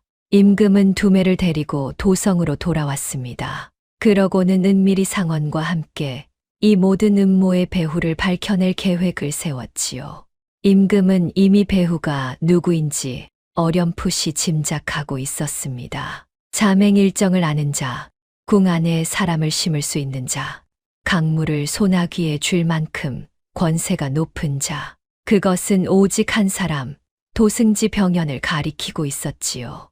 하지만 짐작만으로는 그 권세 높은 대신을 칠 수 없었습니다. 확실한 증거가 필요했지요. 병연이 상류의 물길을 막아 무엇을 하고 있는지, 그 물막이 뒤에 어떤 음모가 감춰져 있는지, 그것을 밝혀낼 결정적 증거가. 두매야, 내 재주가 다시 한번 필요하다. 병연이 상류 어딘가에서 물길을 막고 무언가를 꾸미고 있다. 내가 그 물소리를 따라가 그자가 무엇을 감추고 있는지 밝혀낼 수 있겠느냐. 두매는 고개를 끄덕였습니다. 이제 두매에게는 두려움 대신 결의가 있었지요.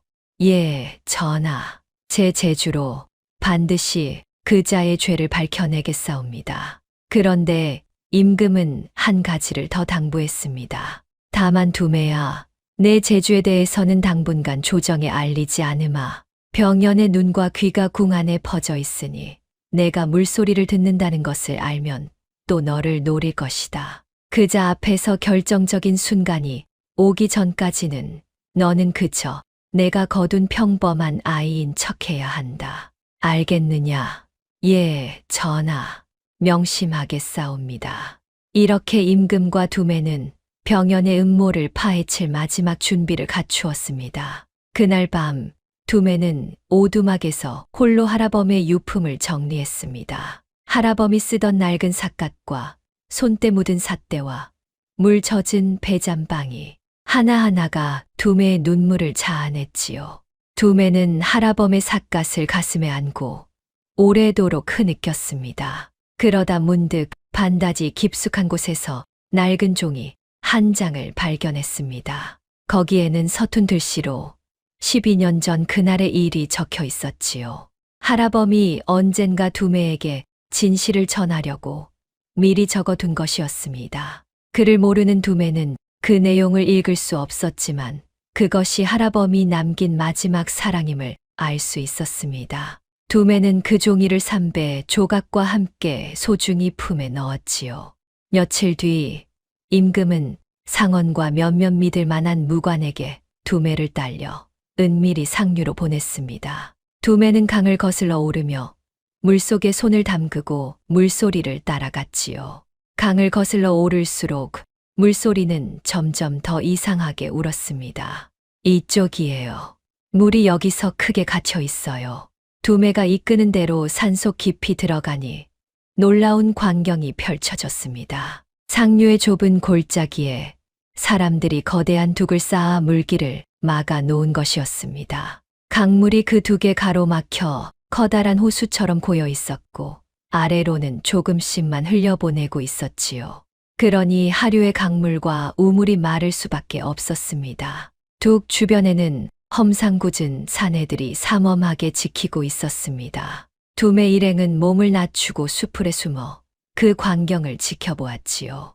두매는 물속에 손을 담근 채 물소리로 둑의 구조를 낱낱이 읽어냈습니다. 저 둑에는 수문이 3개 있어요. 하나는 아래로 물을 조금씩 흘려보내고 나머지 둘은 배가 드나드는 문이에요. 물소리가 그렇게 울려요. 저 둑을 쌓아서 물을 가둔 거였어. 상언이 나직이 중얼거렸습니다. 하지만 더 놀라운 것은 그 다음이었습니다. 두매가 물소리를 따라 둑 너머를 살피니 그 고인 물 위로 은밀히 배들이 오가고 있었던 것입니다. 그 배에는 곡식 가마니와 무기가 잔뜩 실려 있었지요. 저건 군량과 병기예요. 저 배들이 고인 물길을 따라 어디론가 옮기고 있어요. 두매의 말에 상언의 얼굴이 새파랗게 질렸습니다. 이제야 모든 것이 분명해졌습니다. 병연은 단순히 강물을 가둔 것이 아니었지요. 물길을 막아 만든 은밀한 물길을 통해 남몰래 군량과 병기를 실어 나르고 있었던 것입니다. 관군의 눈이 닿지 않는 산속 물길로 반란을 일으킬 군사를 기르고 무기를 쌓아두고 있었던 것이지요. 이것은 영모다. 병연이 임금의 자리를 노리고 은밀히 군사를 일으키려는 것이야. 상언은 두매를 데리고 급히 그 자리를 벗어났습니다. 이 사실을 하루빨리 임금께 알려야 했으니까요. 하지만 그 무엇보다 중요한 것은 이 모든 것을 밝혀낼 증거였습니다. 두매가 물소리로 짚어낸 이 은밀한 물길과 그 위를 오가는 영모의 배들. 이것이야말로 병연의 죄를 만천하에 드러낼 결정적 증거였지요. 두매는 그 은밀한 물길의 모양과 배들이 오가는 경로를 물소리로 낱낱이 기억에 새겼습니다. 이제 남은 것은 병연이 감춘 그 무서운 비밀의 실체를 밝혀내는 일이었지요. 그리고 그 실체는 두매가 상상한 것보다 훨씬 더 크고 무서운 것이었습니다. 임금은 상언과 두매의 보고를 듣고 마침내 결단을 내렸습니다. 이제 때가 되었다. 병연을 어전으로 불러 만천하에 그 죄를 밝히겠다. 두매야, 내가 그날 어전에서 그 물길의 진실을 증언해 주어야 한다. 할 수 있겠느냐? 두매는 3배 조각을 품에 꼭 넣고 굳게 고개를 끄덕였습니다. 부모와 하라범의 원한을 풀 그날이 마침내 다가오고 있었습니다. 마침내 그날이 왔지요. 임금은 조정의 모든 대신을 어전으로 불러 모았습니다. 물론 도승지 병연도 그 자리에 있었지요. 병연은 임금이 무슨 일로 대신들을 불러 모았는지 알지 못한 채 여느 때처럼 태연히 자리에 섰습니다. 임금이 무거운 목소리로 입을 열었습니다. 근래 온 나라의 강물이 줄고 우물이 마르니 백성들이 하늘이 노했다며 두려워하고 있소. 하여 과인이 이 일의 진상을 밝히고자 오늘 경들을 불렀소. 대신들이 웅성거렸습니다. 병연이 앞으로 나서며 아뢰었지요. 전하, 이는 하늘의 가뭄일 뿐이옵니다. 사람이 어찌 강물을 좌우하겠사옵니까? 심려치 마시옵소서. 임금은 병연을 지그시 바라보았습니다. 그러고는 조용히 명했지요. 그 아이를 들라하라. 곧 어전에 남루한 차림의 어린아이 하나가 들어섰습니다. 두매였습니다. 대신들은 웬거지 아이가 어전에 드는가 싶어 눈살을 찌푸렸지요. 병연 역시 그 아이를 보고는 순간 얼굴이 굳었습니다. 물소리를 듣는다던 그 아이가 어찌 살아서 어전에 있단 말인가. 분명 폐가에서 늙은이와 함께 없앴어야 할 아이가 멀쩡히 임금 곁에 서 있었으니 병연의 등줄기에 식은 땀이 흘렀습니다. 두매 역시 어전에 늘어선 대신들을 둘러보다 그 가운데 병연을 발견하고는 온몸이 굳었습니다. 하라범을 신문하러 폐가에 왔던 바로 그 얼굴. 하라범이 마지막까지 이름을 밝히지 못했던 그 원수가 저기 저 높은 자리에 서 있었던 것입니다. 두매의 주먹이 부르르 떨렸습니다. 하지만 두매는 이를 악물고 마음을 다잡았지요. 지금은 슬픔에 휩쓸릴 때가 아니었습니다. 저자의 죄를 온 세상 앞에 낱낱이 밝혀야 할 때였으니까요. 임금이 두매에게 물었습니다. 두매야, 이 나라의 강물이 어찌하여 줄었는지 내가 아는 대로 아뢰어라. 두매는 또박또박 그러나 단단한 목소리로 아뢰었습니다. 예, 전하. 강물은 하늘이 줄인 것이 아니옵니다. 누군가 상류의 골짜기에 거대한 둑을 쌓아 물길을 막아 놓았사옵니다. 소인이 직접 그 둑을 보았고 물소리로 그 위치를 낱낱이 짚어 낼 수 있사옵니다. 대신들이 술렁였습니다. 병연의 얼굴이 새하얗게 질렸지요. 전하, 저 한낱거지 아이의 말을 어찌 믿으시옵니까? 물소리를 듣는다니 그런 요망한 소리가 어디 있사옵니까? 병연이 다급하게 소리쳤습니다. 하지만 임금은 흔들리지 않았지요. 요망한 소리인지 아닌지는 곧 밝혀질 것이요. 두매야, 그 둑 너머에서 무엇을 보았느냐? 두매는 병연을 똑바로 바라보며 말했습니다. 그 고인물 위로 배들이 은밀히 오가고 있었사옵니다. 그 배에는 군량과 병기가 가득 실려 있었지요. 누군가 물길을 막아 만든 은밀한 백길로 관군의 눈을 피해 반란을 준비하고 있었사옵니다. 어전이 발칵 뒤집혔습니다. 반란이라니 대신들의 눈이 일제히 병연에게 쏠렸지요. 병연은 부들부들 떨며 소리쳤습니다. 거짓이옵니다. 저 아이가 없는 소리를 지어내는 것이옵니다. 전하, 저 요망한 것을 당장 끌어내시옵소서. 바로 그때 상언이 어전으로 들어섰습니다. 그 손에는 상류둑에서 압수한 물건들이 들려 있었지요. 군량 가마니와 병기와 그리고 병연의 인장이 찍힌 밀서였습니다. 전하, 소신이 상류의 둑을 급습하여 이 증거들을 확보하였사옵니다. 이 밀서에는 도승지 병연이 반란을 모의한 정황이 낱낱이 적혀 있사옵니다. 임금이 그 밀서를 펼쳐 읽었습니다. 거기에는 병연이 군사를 모으고 물길로 병기를 나르고 때를 보아 임금을 시해하고 권력을 찬탈하려는 계획이 고스란히 담겨 있었지요.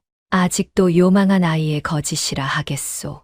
그렇다면 지금 당장 저 아이가 짚어낸 그 상류의 둑으로 사람을 보내 확인하면 될 일이오. 두매야, 그 둑이 어디에 있는지 다시 한번 아뢰어라. 두매는 또렷이 아뢰었습니다. 북쪽 골짜기 세 갈래 물길이 만나는 곳에서 다시 물소리를 거슬러 오르면 사람 키에 10배가 넘는 둑이 있사옵니다.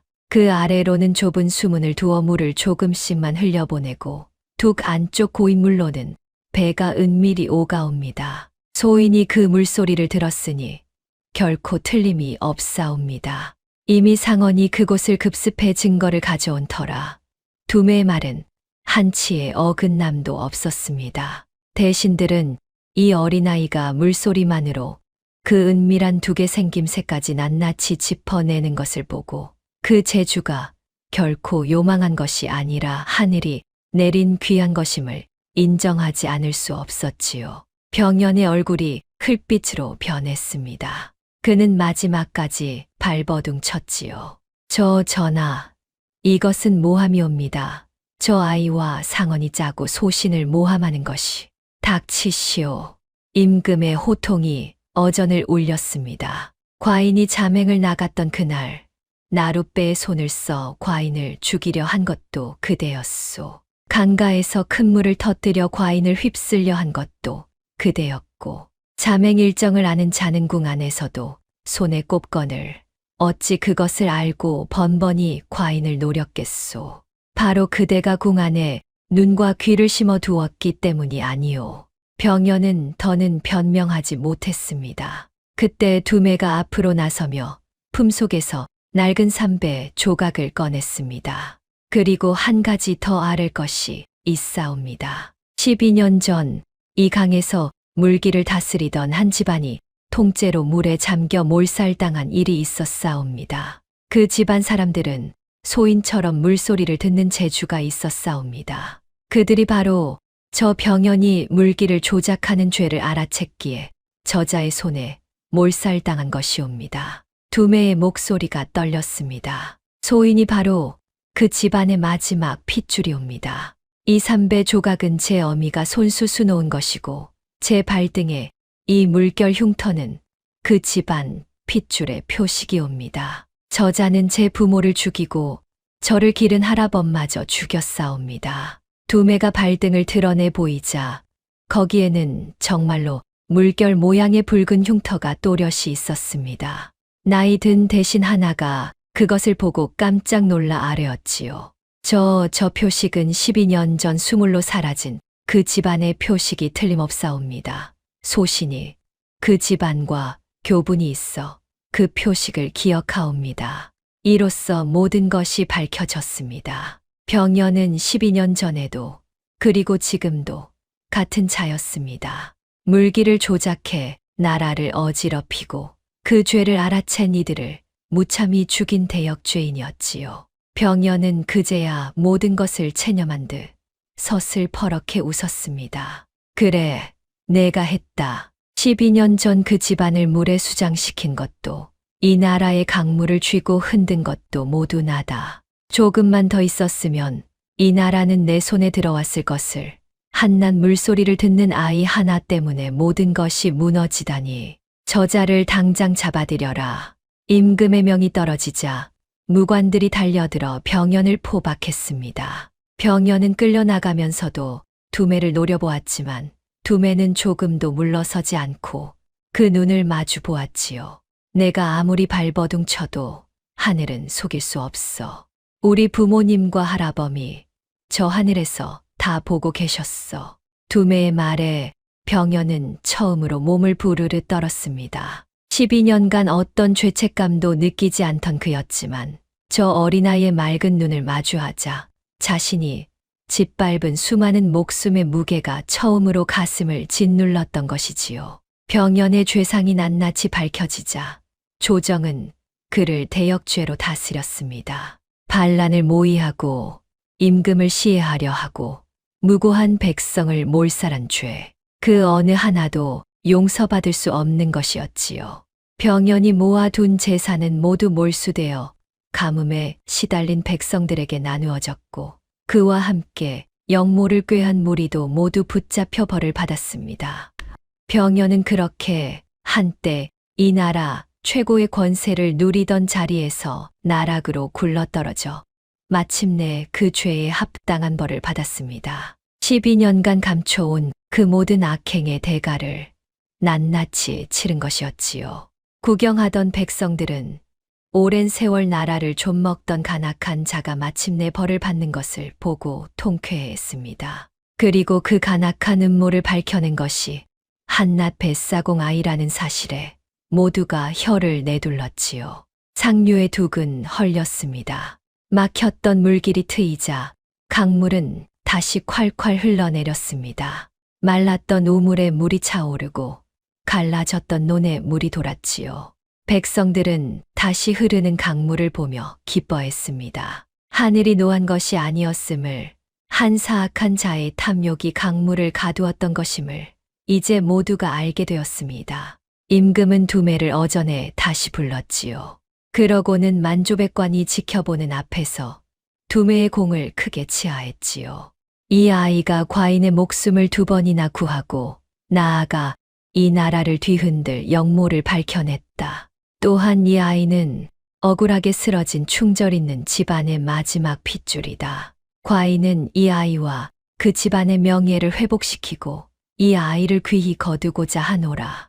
임금은 두매에게 다가가 그 어깨에 손을 얹었습니다. 두매야, 이제 내 부모의 억울함도 풀렸고 내 할아버지의 원한도 갚았다. 너는 더 이상 재주를 숨기고 살 필요가 없다. 이제부터 내 소리를 이 나라가 귀 기울여 들을 것이다. 두매의 눈에서 뜨거운 눈물이 흘러내렸습니다. 나루터에서 아무도 믿어주지 않던 거지. 아이의 말이 이제는 어전에서 만조백관이 귀 기울이는 말이 되었습니다. 세상이 듣지 못하는 소리를 듣는다며 미친 아이 취급받던 그 재주가 마침내 한 나라를 구하고 세상의 인정을 받은 것이었지요. 전하, 소인은 그저 하라범과 강마을에서 오래 살고 싶었을 뿐이옵니다. 이런 큰 상은 바라지 않사옵니다. 두매가 울먹이며 아뢰자 임금은 두매를 가만히 끌어안았습니다. 안다, 두매야. 내가 무엇을 잃었는지 이 임금이 다 안다. 어떤 상으로도 내 할아버지를 돌려줄 수는 없겠지. 하지만 두매야, 너는 이제 혼자가 아니다. 내가 원한다면 이 임금이 내 곁에 있어 주마. 내가 나루터에서 내 손을 잡아주었듯이 이제는 내가 내 손을 잡아주마. 두매는 임금의 품에서 그동안 참았던 울음을 터뜨렸습니다. 부모를 잃고 할아범을 잃고 홀로 견뎌온 그 모든 슬픔이 임금의 따뜻한 품에서 눈 녹듯 녹아내렸지요. 어전에 있던 대신들도 그 모습을 보고 눈시울을 붉혔습니다. 두매는 하늘을 올려다보며 마음속으로 할아범을 불렀습니다. 할아범, 보고 계세요? 제 재주가 정말로 억울한 이들을 구했어요. 할아범 말이 다 맞았어요. 제 소리는 사람을 살리는 것이었어요. 세월이 흐른 뒤 두매는 이 나라의 물길을 다스리는 훌륭한 관리가 되었습니다. 물소리를 듣는 그 재주로 두매는 가뭄이 들 곳을 미리 알아 물을 대고 홍수가 날 곳을 미리 알아 백성을 대피시켰지요. 두매 덕분에 이 나라의 백성들은 오래도록 물 걱정 없이 편안히 살 수 있었습니다. 사람들은 두매를 두고 물소리를 듣는 어진 관리라 부르며 칭송했습니다. 두매는 해마다 할아범의 무덤을 찾아 강과 양지 바른 그곳에 술 한 잔을 올렸지요. 그리고 어미가 남긴 그 삼배 조각을 평생 품속에 간직했지요. 물길이 굽이치는 그 무늬를 볼 때마다 두매는 자신을 낳아준 부모와 자신을 길러준 할아범을 떠올렸습니다. 세상이 듣지 못하는 소리를 듣는 자가 세상이 보지 못하는 화를 막는 법입니다. 그리고 그런 재주는 결코 화근이 아니라 억울한 이들을 구하고 세상을 이롭게 하는 귀한 복이었지요. 아무도 믿어주지 않아도 옳은 것을 말하는 용기가 마침내 한 나라를 구한 것입니다. 다음 영상을 빠르게 만나보시려면 좋아요와 구독을 눌러주세요. 지금 화면에 나오는 더 재미있는 영상들도 함께 해주세요. 그럼 모두 행복한 하루 보내세요. 감사합니다.